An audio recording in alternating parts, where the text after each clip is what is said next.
Hey guys, let's talk about last night's episode of Rain, and it was another good episode. Everybody is pretty much looking for a suitor, and some are more urgent to find one than others. And it's going to be interesting to see what happens with Lola and Mary and Francis. Francis came clean and told Mary the truth that he and Lola had sex when they were in Paris. And, he's basically saying it didn't mean anything. I don't know if that's really true, but he seems to have chemistry with everybody because he looked jealous when he was in that room watching her try to pick up this or talking with this other man. And the truth of the matter was he was gay. And, he went to Mary with this information. And at first, I think she thought he was jealous. But more, it was just looking out for Lola. And so she also, went to Lola and told her the truth that, if he proposes to her, you should marry him, even if he's gay, because we need to get you a husband right away. And Lola's like, well, I still want to be in love. And she's like, well, listen, I don't really care because I can't hold this secret from Francis. We should just come clean. And she's like, no, no, no, that's not going to be good for me. So, Mary's trying to do everything she can to keep the secret from Francis. And of course, she's still trying to mend the fences with her friend Lola, because at the end of the day, she still slept with Francis. So, what's going to happen there, I'm not quite sure. And then, of course, we had Kenna, who was in a lesbian love affair in this episode. Whatever. But the more interesting thing about her storyline this episode was about obviously King Harry, because I think there's a little bit of a screw loose with him.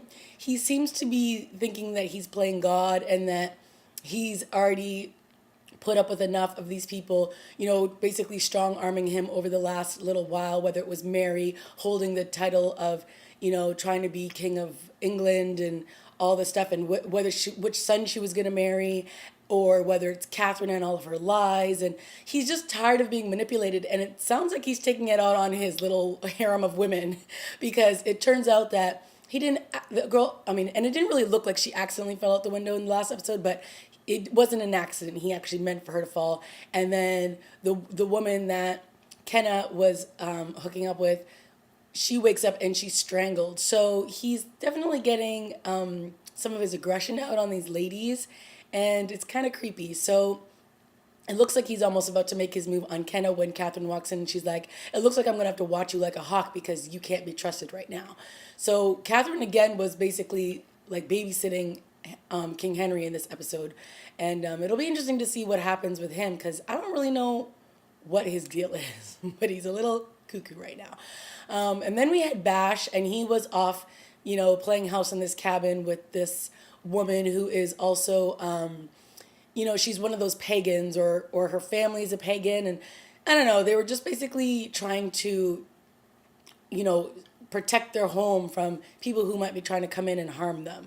So that's pretty much what Bash was up to this episode. He's still in with this woman, and they're kissing, and seems like they're in a relationship, but let's face it, his heart is still with Mary. So I don't know how much longer he's going to be able to keep up that whole charade, but we'll see.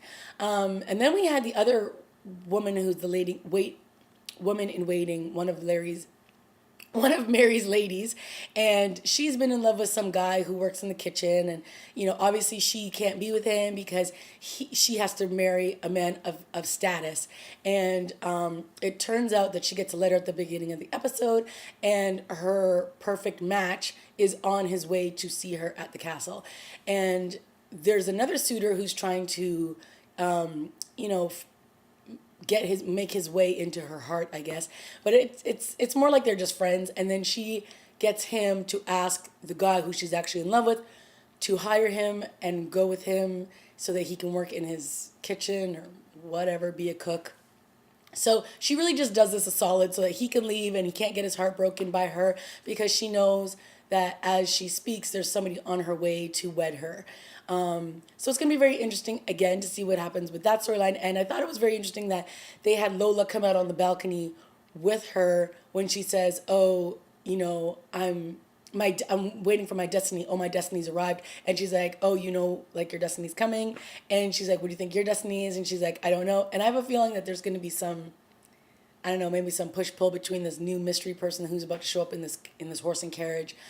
So we'll see what happens there. I really liked the scene between Francis and Mary at the end when, obviously she's holding on to this very big secret. And I like, one of the things I like about the show is they don't hold on to secrets for very long. People find out the truth, or the truth gets out. And, at the end when she goes to see Francis, he's got the room all done up with candles and everything, and she pretty much tells him, like, she's not mad, and she knows that Lola didn't mean for it to happen and all this kind of stuff. And so they start having this moment, and they're kissing, and she pulls away, and he's like, I don't want to make love to you to have a baby. I want to have a baby because I'm in love with you. So it's just kind of a nice, like, reaffirmation or whatever that is, like that. He's not just with Mary so that they can have a baby and produce an heir. He actually does love her, and I do believe it. So we'll see if this roll in the hay gives her an heir. Well, it really wouldn't be an heir because he already has a first son, but I guess it would be the bastard son, just like Bash is the bastard son. So, but she can produce an heir for him because she is actually his wife. So we'll see what happens there. Again, a good episode. Lots of little drama here and there, which I like about the show.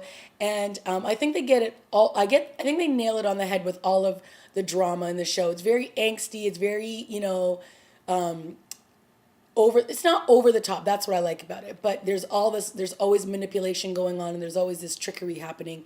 And and there was a other woman who was found in last week's episode who was with Nostradamus in this episode. And I think he just kind of he helped get all the dark evil out of her or something like that. I don't really know what was happening with the two of them in this episode. I was a little distracted whenever they were on screen. But some stuff was happening there, and we'll see where that goes. All in all, good episode. Let me know what you thought. Leave a comment down below. And I'm hoping that the ratings for this show are good because it already got renewed, which is great. But I'm just hoping that the ratings still pick up because it's actually a pretty decent show. I mean, it's better than Star-Crossed, and it's better than the 100. So I'm hoping that this show just continues the momentum with its storylines because it's actually pretty good. Okay, guys, that's it for me. I'll see you next week.